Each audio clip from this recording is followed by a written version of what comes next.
Hi, everyone. Thanks so much for joining us today. If you're watching live, I apologize for tech difficulties that um, ha- made us start late. Mercury wasn't supposed to go retrograde until Friday, but here we are. We had lots of trouble. And it wasn't until both of us rebooted our computers and came in again. Um, and Erica had to join on her cell phone, so we have no idea what was going on, but we're here now. And so thank you for joining us. And I'm going to Owen here. I'm going to have to pull up her bio. I had it there, but when I rebooted my computer, then I had to close it out. And so it'll take me just a second to find it again. Okay. And here we go. Erica Sawyer is a licensed mental health counselor and ATR. I'm not sure exactly what ATR, so you can explain that to me later. She's a mentor, a consultant, and here we go, registered art therapist for the ATR, who works with highly sensitive people and empaths, helping them to transform chronic overwhelm and anxiety into a life of relaxed ease and calm. With 13 years in the mental health field, she is an expert in helping our clients navigate challenging relationships and learning how to stay grounded despite the moods and emotions or computer problems of people around them. By combining both practical tools and strategies in tandem with the deep inner work of clearing subconscious patterns, Erica guides her highly sensitive people and empath clients to create more peaceful and harmonious lives and relationships. And she has her a link to her Facebook profile. It's down below. And if you go to her website or directly from the link below, you can get a paper that she put together, 11 signs that you might be a highly sensitive person or empath. And her website is there where you can also go and see more of her work and contact her from. And so, Erica, thank you so much for joining me today. I'm glad you're here. Yes, me too. And thanks for extending the invitation. I'm happy to Oh, chat. you're welcome. Yeah, you're welcome. You're from the posts of yours that I'd seen. Your work looked interesting, and you seemed like a real good person to have on. Oh, So, I appreciate so there, I invited you, and so anyway, please, I really love to hear people's stories. So, if you could tell us how you got into your work or why you chose the field you did, and share however much of it you want to share. it. Sure. Oh, let's see what comes to mind. So, a real guiding force and mentor in my life planted the seed when I was about 12 years old. My stepmother, who is a counselor and has been decades, I don't know. She had said that I would make a good counselor. So that always sort of stuck with me. It wasn't until my, let's see, late 20s, early 30s that I took that seriously, um, and looked into different programs. Anyhow, fell into the art therapy counseling because I love art, have always been considered myself an artist, believe in the creative process and the healing power of art. Um, and that has led me to different um, different paths on my journey here. So a lot of my earlier work was working with older adults in different long-term care facilities, those with dementia or severe and persistent mental illness, and then also in community mental health with a variety of um, different populations and issues and ages. And so yeah. And then I realized as a highly sensitive person and empath, just being deeply affected by my environment and those I'm surrounded with, it was really time to sort of put some boundaries in place to take care of myself and make sure I wouldn't burn out. And that led to dropping to part time, trying to sort of change who I worked with, how I did my work. Then in 2017, I started my private practice to really honor, um, you know, what I call a sane workload for a highly sensitive therapist. Um, we, yeah, and the hours as well, like what was in alignment with when I was operating at my best, and where could I make sure I had enough time to recharge so I could be at my best for my next client. So a lot of experimenting, trial and error, and being in community with other highly sensitive therapists was extremely normalizing and validating. And now I'm been focused on really sort of shifting a bit out of the clinical work as a therapist and more into my mentorship and consulting, and focusing on the programs that I'm, it's just near and dear to my heart to. So I work one-on-one, whether it's my 12-week program or my just one-to-one, like energy sanctuary session, or my consultations. It's all one-to-one because that's where I really do my best work, and I can really like zero in on the person, um, and get a sense of what they need very quickly and help them through their journey. Yeah. Well, very good. There's having trouble with my lamp over here. It's just a day of weirdness. Yeah. So, so I'm sorry to follow your comments with that, but yes, it's so important. I think that we get to the place where we can know ourselves well enough to know what we need to serve others better, and not just what we need, but what we desire, and Right. what works for us. So that it works better for others, because we're doing what works for us. And so um, I guess I would like to start then to with your work with highly sensitive people and empaths. Could you explain to each of us, or to all of us here, what they are, what those terms mean, and how they're related or how they're different?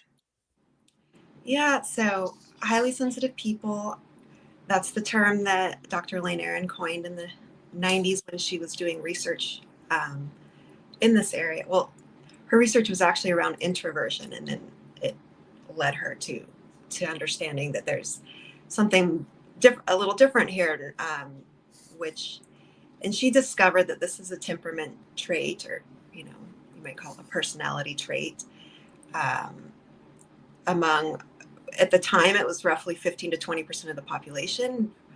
More recent research is showing 20 to 30% of the population. Um, and it speaks to having a highly sensitive nervous system, and there are real brain differences as well. A more activated amygdala, mirror neuron system. So we're just wired for, you know, that deep empathy, and attunement with others. Her so and empath is another term I've explored because that speaks to me very much as well. Um, and this is, so there's a lot of debate out there. And for now, until I receive enough information that might change my mind, because I'm always open to more, deeper understandings and different ways of looking at things. For now, I'm among the most like commonly held conclusion is that empaths are like a smaller subset of HSPs, of the highly sensitive population. And this just means that there is a, um, so, okay, so many highly sensitive people might have, uh, heightened sensory experiences, more finely tuned, um, essentially the five senses. Whereas empaths take that to another level, and they will actually feel like and absorb the emotions or moods of others as if they were their own. And so it can be a lot harder to sort of tease out, whoa, what's mine and what's someone else's, and can be extremely confusing for many empaths who have no idea that they are, or that that's what's happening. They just maybe walk into a room and all of a sudden feel drained and think something's going on with them, and it's not necessarily the energy that they're picking up from elsewhere.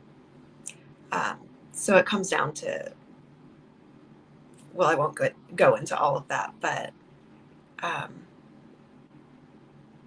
so I don't know. Let's see, to be a little clearer with high sensitivity, uh, one way to sort of look at the four main characteristics would be, um, I like how Elaine Aron uses the acronym DOES, DOES. So she talks about these four areas that will sort of how this presents as depth of processing, over arousability due to overstimulation of the nervous system, um, emotional reactivity or sensitivity, um, empathy, and then sensory sensitivity. So that's for which is like even sensing subtle stimuli. Um, that might be just sort of oh, and I will say this. One thing interesting to know is, so she found that not only does this apply to about 20% of the population in humans, but it in over 100 different animal species that she researched as well. The same percentage it has been identified as being affected by this genetic temperament trait. And she believes it's tied to survival. You know, it's a survival mechanism of the species. It really benefits the tribe or whatever for those that are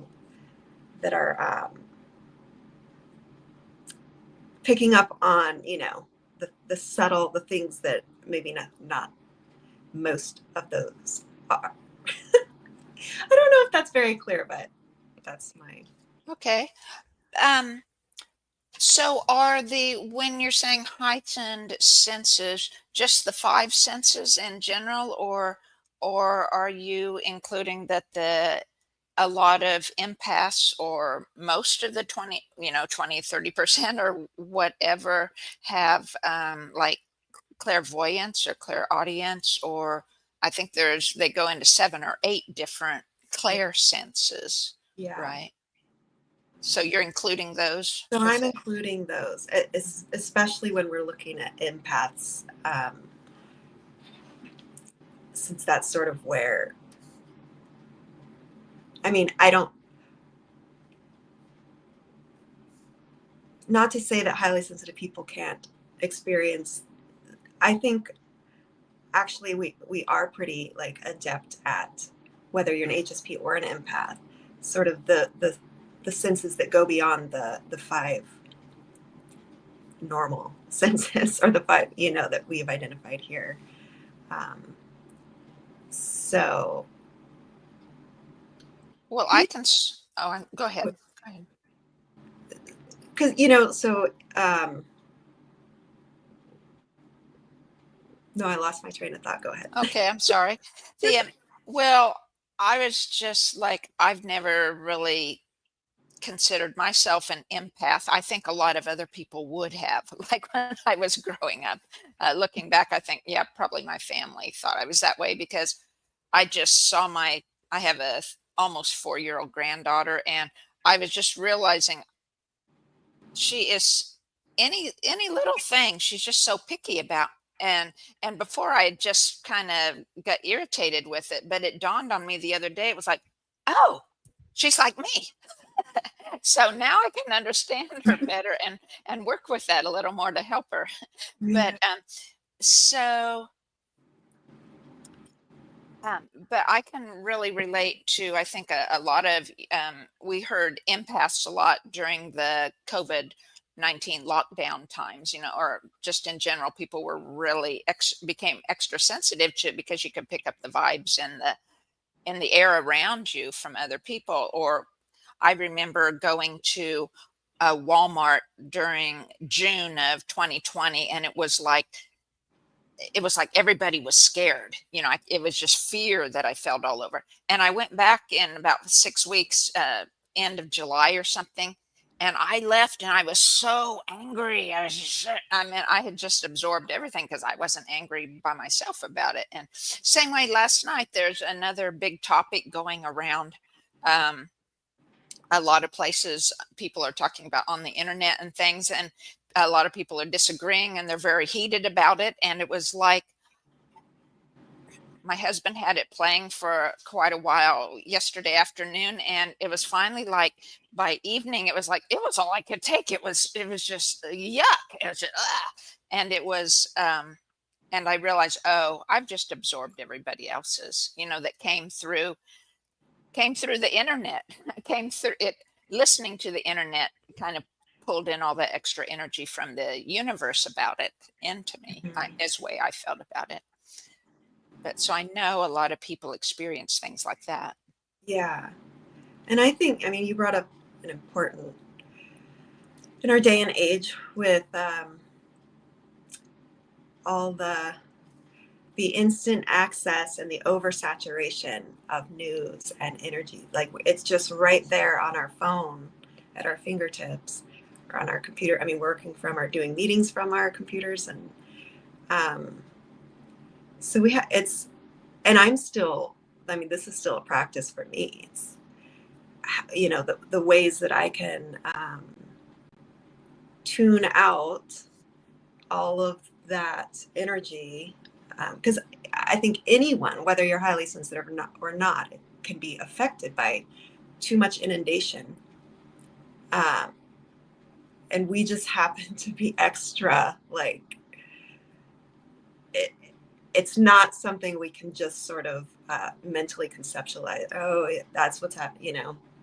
Oh, this is so annoying. I'm just going to go to the other room. It actually is like in our body and our energy, and we need to do things to release it, whether that's physically dancing and shaking it out or going outside. I've made it a daily practice to be outside and barefoot, um, which is a little more difficult in the winter, but with cold feet. But I've heard cotton socks work, so I started doing that. But you still are connecting to the harmonizing frequencies of the electromagnetic energies of the earth, like literally grounding, Well, supporting your nervous system. yes, I use leather-soled moccasins, um, and That's the then you might try those in winter. It's a little I better. appreciate the reminder. I mean, that's exactly what I had on my kiddo for the first couple of years, 2, 3 years of his life was the moccasins. So I have a question. Say, like, um, mood swings or mood changes. I would think highly sensitive people would have more mood swings than the normal population. And do empaths have more than highly sensitive people then? Or to me, like, I've realized that so much of it isn't necessarily me, but all the all the planets and stars, right? And wandering Mhm. stars have so much interaction with each other, and they all have their own if you, energies or personalities, right? You almost say, and they interact together, which interacts with my energy. And so I think a lot of times my mood swings of feeling one way one day and immediately different the next day or Yeah, something are really not me. It's I'm noticing I'm just extra sensitive to the changes in the astrological yeah, energies. And so I think it helps people. It has helped me to realize, instead of saying, well, why am I like this? Getting frustrated and angry at myself about why, it's realizing, okay, it's the stars changing. And so, okay, then I talk to the new stars that the next day and say, okay, well, help me work with you instead of against you. What can I yeah. do, to incorporate those energies, type of thing. And so I think it really helps people to To have that, know yeah, that that is a big factor. yeah. Having that awareness is so important. And you even touched on like that self-compassion piece, like, oh, I'm not defective. I'm not broke. I'm not, these aren't your words, but of many of my clients. that there's something wrong with me, that I'm defective.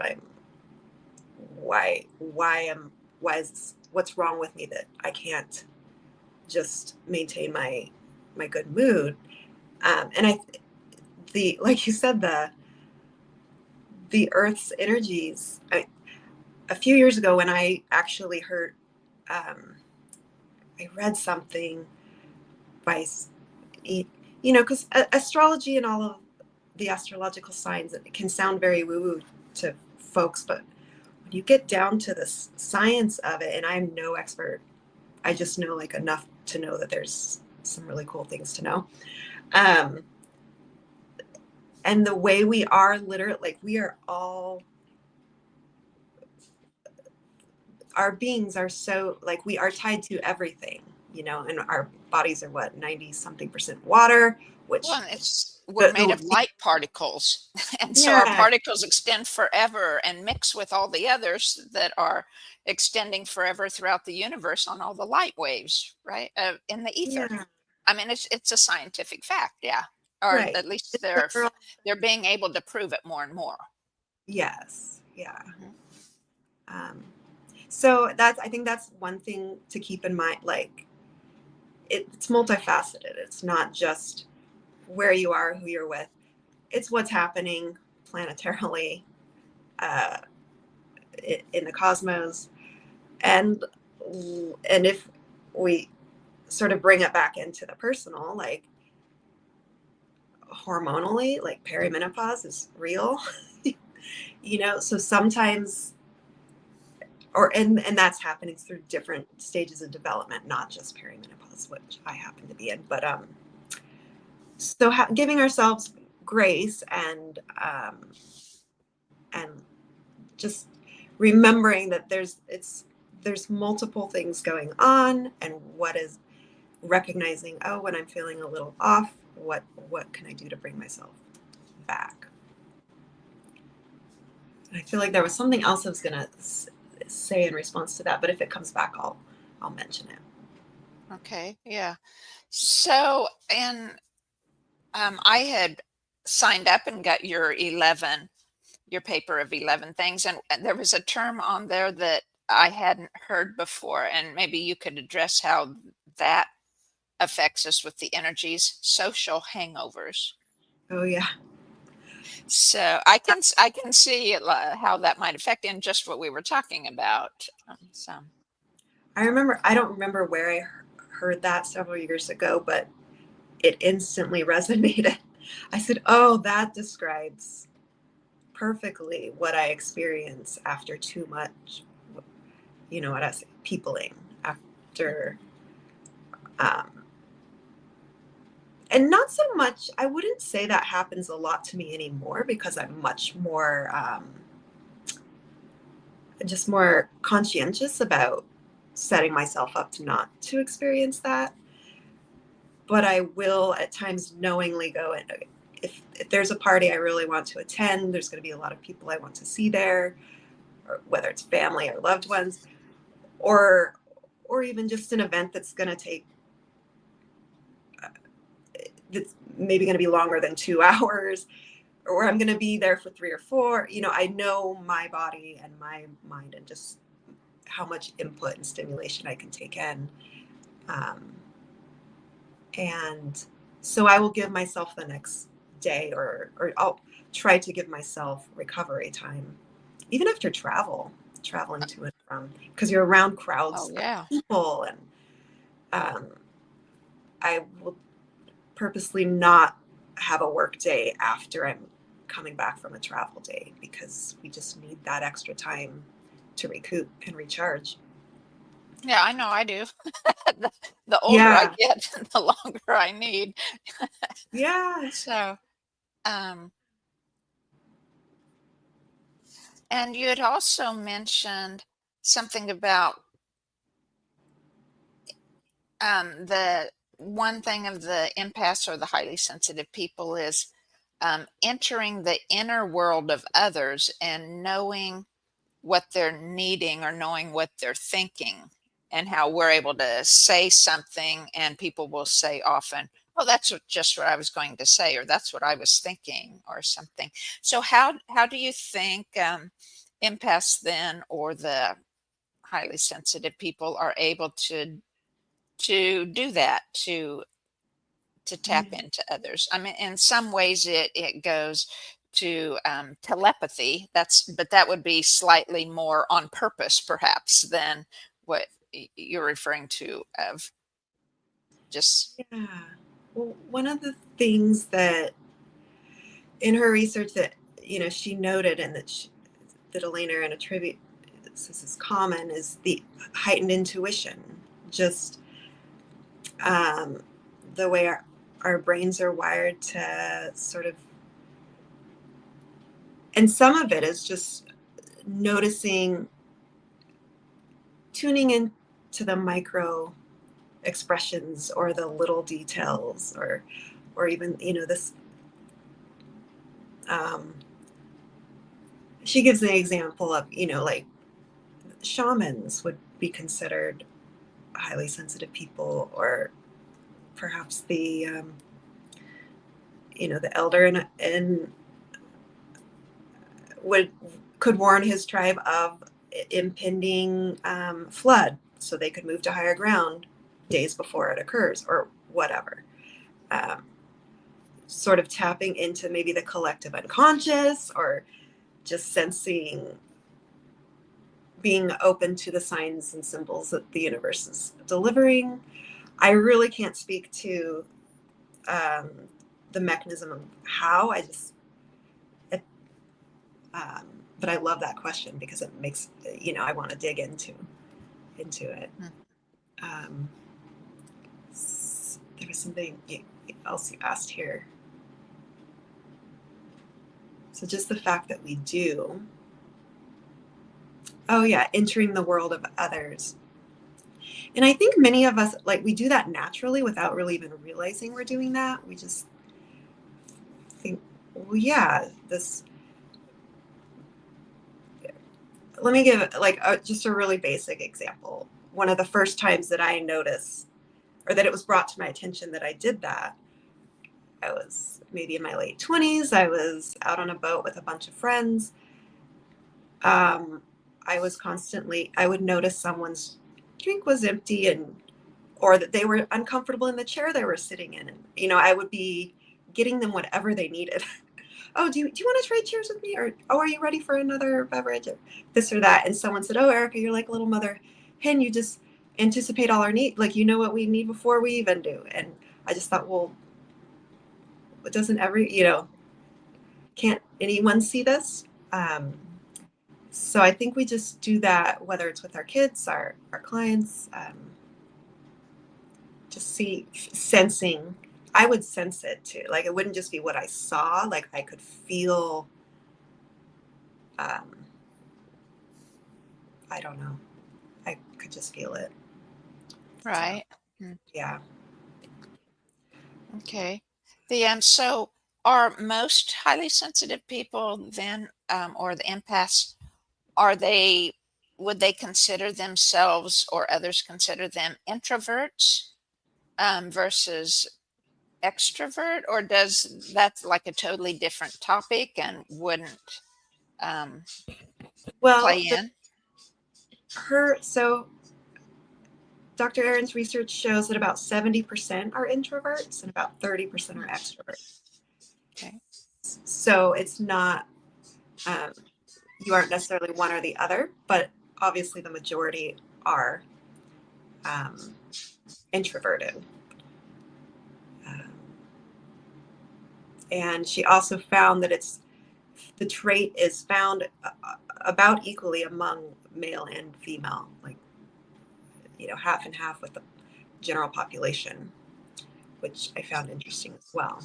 Well, really, that is interesting, because I guess just in general, my contact with people, I mean, I have some male clients, but the majority are women. And of course, you could say social media is predominantly women, but whether that's a male, I mean, that might not be just because men aren't sensitive, but just because they're not using social media as much as women, or are using different social media. Or maybe there's not as many men that have the type of job where they're free, say working from home, or having their own business and can tie into social media more. So there might be a lot of other reasons why you don't see a lot of the same equal numbers of men. Um, Yeah, and I think a lot of it actually, at least in our culture, has to do with what is socialization and what is expected and what is okay for. It's not really accepted for men, generally speaking, right, to be sensitive or um, like in those more socially acceptable roles that females are in the caretaking and um, so I mean I get a lot of I would say the male HSPs that come to me in particular are the ones that more often use the words like broken or defective or alien, like it, and this is like these messages and beliefs begin at a very early age and are like ingrained in at a very deep level. I think more than the females that come to me in general. So I think that could be a whole discussion and topic in and of itself.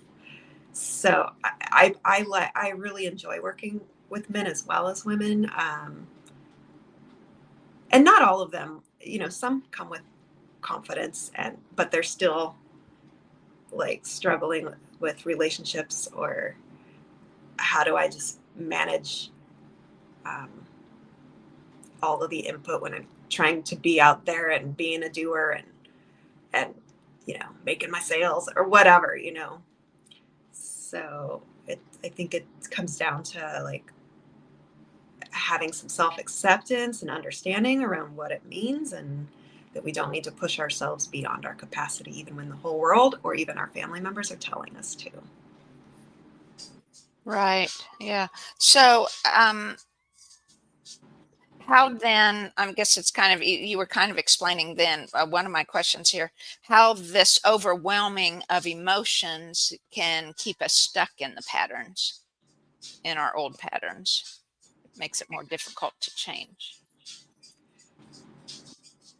Yeah, so I mean, because of our ability to just feel, all emotions are normal and valid for all people, right? That's what we have them for, as information. um, with but if we're looking at I don't know if this is sort of the normal range of emotions that we might go up and down. For an HSP, it would look like this: like we are feeling everything on a much like bigger, a more intense way. And I don't think that's negative or positive. That's just how it is. And so I'm neutral on that. And it's about like not getting swept away with it, but coming back to um, okay, I can roll with that, and I can come back to grounded or what feels stable and calm for me. Um, I was coming back to what you had asked. I already forgot what it was. Oh, was it around like how to be grounded when you have big emotions? Or, oh, I lost your sound. No, I Oh, have a phone ringing in the background, so I'd muted okay. myself in case then I forgot to bring it on again. So, um, no, let's go into that. I hadn't asked that, but that would be a good thing. And tips on how to stay grounded when we're feeling that overwhelm of emotions. So I kind of look at this as a two-pronged approach. This sort of externally, or like practically, what are some tools and things I can do in the immediate, and then when we are in that space for some healing or personal growth, then looking at doing some deeper inner work and clearing those past patterns um, or subconscious beliefs or the things that activate or trigger us, so that they no longer play a role in creating the big emotion. So in the immediate um, moment, there's so many tools and so many different strategies. But really, I think you know, I think the number one is probably the most obvious is accessing your breath, tuning into your breath and your body, because so much of what is causing that big emotion are our thoughts around it. It's like from the neck up, what's happening in here, and then our judgments around those thoughts, and then our fear around, is it going to last forever, or why am I, what, all of that's like right up here. So we got to bring it down into our body, drop into our body with our breath, which it's not just a tool to focus on breathing in and out, but it actually is stimulating the vagus nerve, which is sort of your on off switch, um, or maybe the body's on off switch for anxiety and for calm. So it's like you're physiologically allowing your body to calm, slow down, and even putting your hands over your heart, or one on your heart, one on your abdomen. Like, these areas are also shown to have a similar effect. So if I'm feeling like frazzled or ungrounded, that's the first thing I do. Is if I can lay down, I will, because for me that personally is just more comfortable. But you can do it sitting, standing. Is I will sometimes I'll do this, sometimes I'll do that, and that immediately will help me start to just sort of come back to me and feel that peaceful, tap back into that peaceful sense. And then I'll slowly just sort of pay attention to my breath. No pressure, not trying to make anything happen. Sometimes if you're trying to do deep breathing, that just makes it worse. I just notice, and I just, listen to my breath, and then slowly get it into that rhythm of my belly expanding and coming back. And that's, you know, soothing the vagus nerve, which soothes our bodies. So that would be a tool that I use and would recommend for Mhm. folks. Yeah, Along there's a lot of different helpful breath work patterns that a Yeah. person can do, and some don't always work every time. Right. You might have to try another one. At least I find that with me, and a lot of people seem to be able to ground deeply with 3 deep breaths. And if I'm in fight or flight already, 3 doesn't cut it. Yeah. Yeah. It's like 6 or 9. Yeah. But at least that's what I find. But and another way that I find, you talked about going outdoors. Trees are absolutely wonderful. They're so full of the wisdom of source of the divine. They have their own biofield. I mean, I work in biofields. We all have one, and it's like trees have a big biofield, and it's like you can go up to a tree and hold the tree. It works better if you're barefoot or in leather-soled shoes of some kind, and just ask the tree to ground you and feel that, try to feel that tree energy, or just pause and wait and be and the tree will bring you to calm. um, Mm, yeah, they're meant to heal us, I and they love that. do, they can. Yeah, And that was my second, well, was to go out and ground. And I do that talking to my trees and looking up at the trees. So I love that reminder that the trees themselves are that calming force and grounding. So there's literally, like you said, we're talking about the biofield,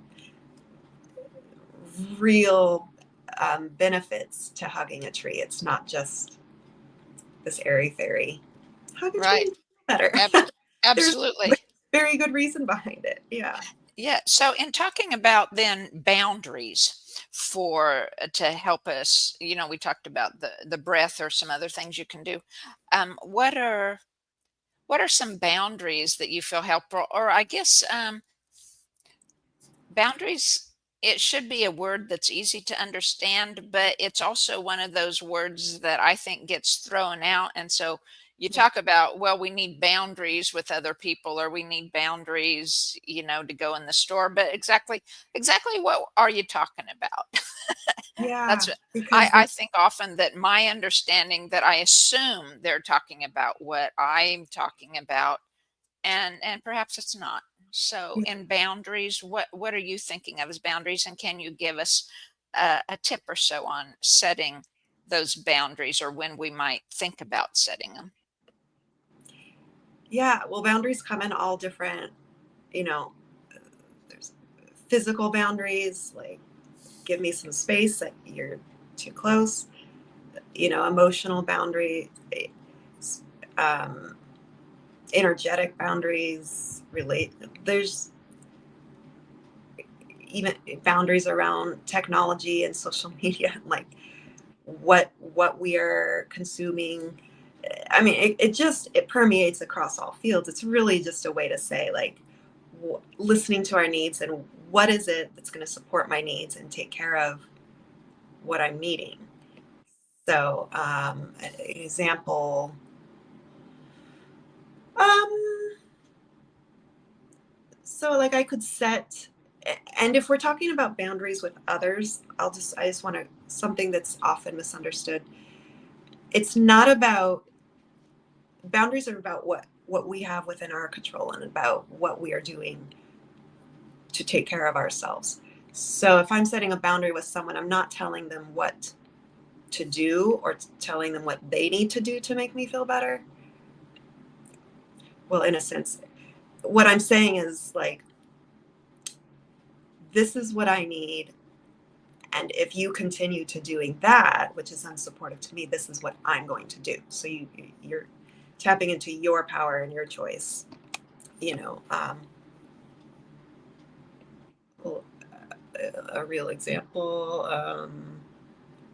I need, like, sometimes in the car with my husband and kiddo, like I just need some quiet. So it's like, um,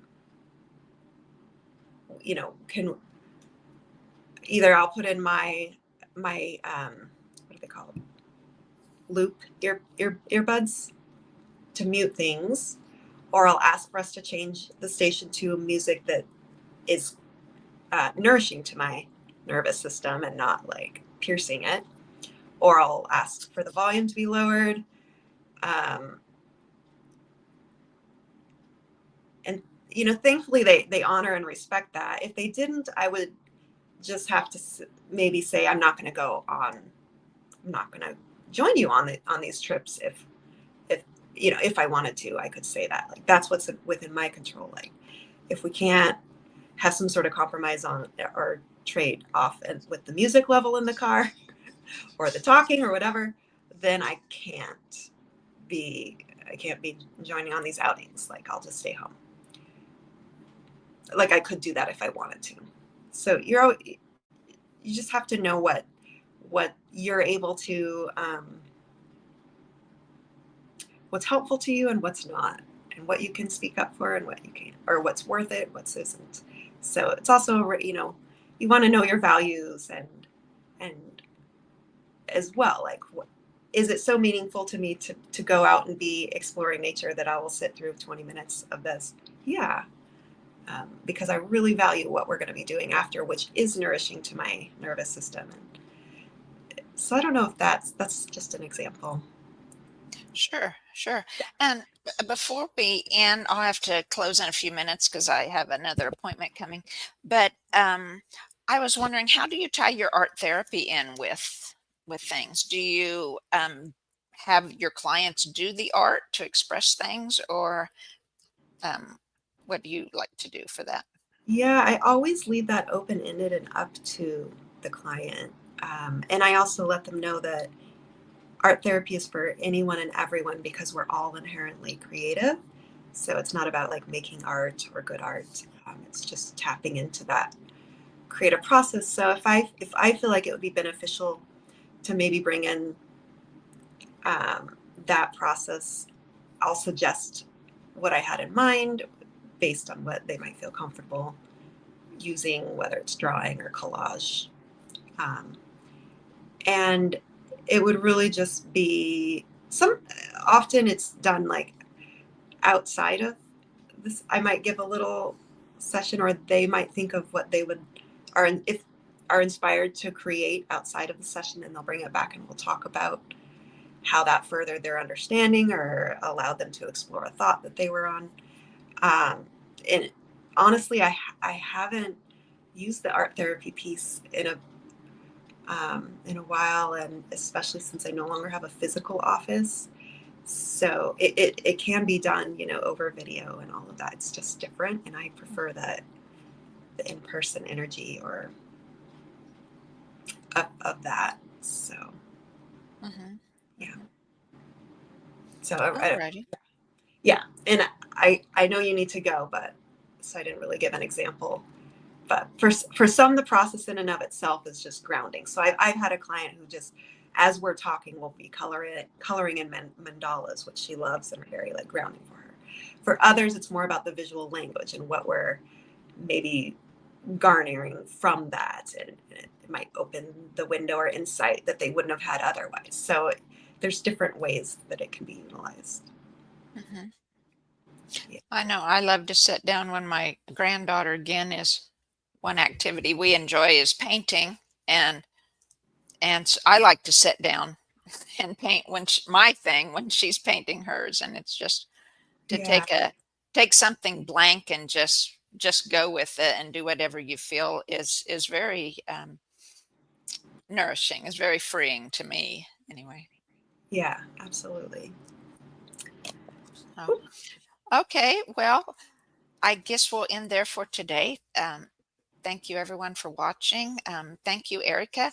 And I hope it gives some people some thought of perhaps if you're feeling that you might be an empath or a highly sensitive person, and some hints on how to be aware of that and supporting your own self and knowing what you need and how you can choose different ways to help yourself with that.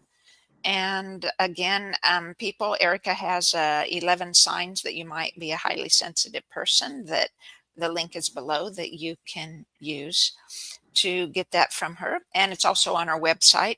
That, so we'll end there for today. Thank you everyone for coming, watching, whenever you're watching. Thank you, Erica, for being my guest today, and interesting conversation that that a lot of us have to think about because we are those sensitive people and Yeah. empaths. So I will end there. Thank you all. Thank you very much. Bye Okay. bye.